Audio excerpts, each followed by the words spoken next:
Assalamu alaikum. Good morning, Moweni, everybody. And I also greet everyone present here, the justice-loving people who have come out in support of Palestine. Thank you. Free Palestine! Free Palestine! Long live the resistance, long live! Long live the resistance! Viva Hamas, viva! Viva! Viva Hezbollah, viva! Thank you. I extend the greetings from the Al-Jamaa leader, Honorable Khalif Hendricks, who could not be here today and due to private commitments. And also, we also thank our CEO, Professor Muhammad Haroon, who delivered the pre-khutbah at the George Masjid yesterday. We thank the mosque. We are very grateful for that opportunity. Thank you very much to the George community. The justice-loving people of Azania, as we all know it, all South Africa, and the resilient people of Palestine share a strong historical bond. Both oppressed nations have fought in the case of Palestine. It is still occupied against fought against colonialism, occupation, and apartheid, with all its racist and oppressive laws and its socio-political stronghold over each and every Palestinian. While Palestinians themselves still are in a struggle against Zionist occupation of their land, let us be reminded that they supported South African liberation movements like the ANC and PAC. They did so by supplying them with weapons to forge our armed struggle against occupation and oppressive apartheid system. They also offered political and moral support. Al-Jamaa's leader and Member of Parliament, Honorable Khalif Hendricks, was amongst other South African revolutionaries who have motivated the Libyan government to provide weapons to our liberatory forces. And up to this day, Al-Jamaa's leader has repeated his calls in Parliament to the ruling party, who is the ANC, to provide weapons to the resistance movements in Palestine. The Palestinians and the international community are looking at South Africa for more support. We have experienced that during our struggle, that boycott was a strong tool. Palestinians were inspired by the economic boycott and sanctions against apartheid South Africa and have been trying for many years to emulate our success in their struggle for liberation. We demand that this government must publicly affirm the tool of boycott, disinvestment, and sanctions against Zionist Israel. Although we fully welcome the closure of the Zionist embassy in South Africa, we at the same time question the ongoing trade relations with Zionist Israel, and to top it, all these include arms sales which they use to kill and murder Palestinians. A recent SARS report revealed that South Africa spends $3 billion in exports to this apartheid state. This is very telling and disconcerting, to say the least. Our manufactured goods thus seem to contribute towards the killing and murder of our Palestinian brothers and sisters. Since the 1948 occupation of Palestine, the Zionist Israel, with the support of the USA, has meted out every brutal attack on Palestinians, such as genocidal military assaults on civilians, illegal detentions, demolitions of homes, and deportations. We as South Africans are very familiar with those. During the 1980s, the youth, the Shabab, stood firm in their fight against occupation.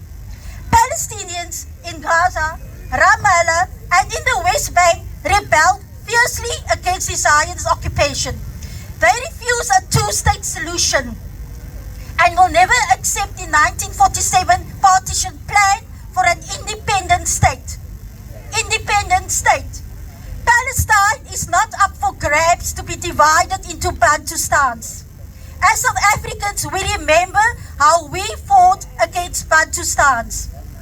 I would like to quote the words of two Palestinian girls, a 13-year-old and a 15-year-old, who were at a summer camp in Libya way back in September 1988, who stated, "We must fight for all of Palestine. Up to now, everything Chairman Arafat has done has been right.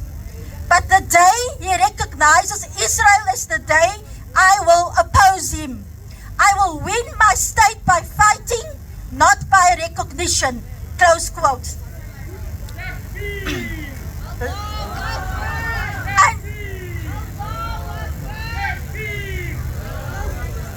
And we say to the DA who runs this Western Cape province with Zionist tactics, you know there's no way that you will ever rule this country, and now you want to divide South Africa by making the Western Cape a Zionist Bantustan. We say no to colonizing the Western Cape. We are taking note of the thousands of South Africans who took up citizenship in apartheid Israel. Ironically, the Zionist entity settled them on the land stolen from Palestinians. They settled them in the homes stolen from Palestinians. Thousands of South Africans are now living on those stolen homes of Palestinians, reminiscent to what our grandparents and parents went through during apartheid South Africa. There are South Africans, or rather mercenaries, who are unashamedly serving the Zionist Israeli Defense Force to kill Palestinians who are fighting for their freedom. We use this opportunity to demand that this government prosecute them immediately and request it be made a crime for any South African to work as mercenaries in other countries. Al-Jamaa says shame on the DA, ACDP, Freedom Front Plus, IFP. Your no vote against the EFF's motion means a yes to genocide of Palestinians, as well as those parties like GOOD, UDM and AIC who were conveniently absent from the voting process on Tuesday. We thank the EFF for the motion and the ANC, PAC, NFP and the ATM for supporting the motion. Apart from the brutal and heartless slaughters meted out on Palestinians by the Zionists, they also humiliate and assault Christians. The cold-hearted Zionists allow their young children to spit on nuns and priests. They publicly spat on the Holy Cross, and yet none of these Christian-orientated parties have had nothing to say about this unacceptable behavior. The DA, ACDP, Freedom Front Plus, PA, GOOD, IFP, AIC, PA, BOSA, UDM, Action SA do not care at all about the ethnic cleansing of the remaining 50,000 Christians and the more than 1 million Muslims living in East Jerusalem, the West Bank and Gaza in occupied Palestine. This DA-ruled province, along with its Zionist cronies, bring shame on us in South Africa. They support Zionist Israel and the genocide of Palestinians. History and the current situation where the DA rules tells us that occupation and apartheid are their traits. They essentially are a treacherous lot that cannot be trusted. Al-Jamaa salutes the Palestinians, their resilience and incredible courage and sacrifice to continue the struggle against settler colonialism and imperialism. May the Almighty accept every martyr and all our prayers and actions for a free Palestine. We also salute those Jewish groups that rejected genocide in their name. We stand with them and alongside all Palestinians, we call for justice for all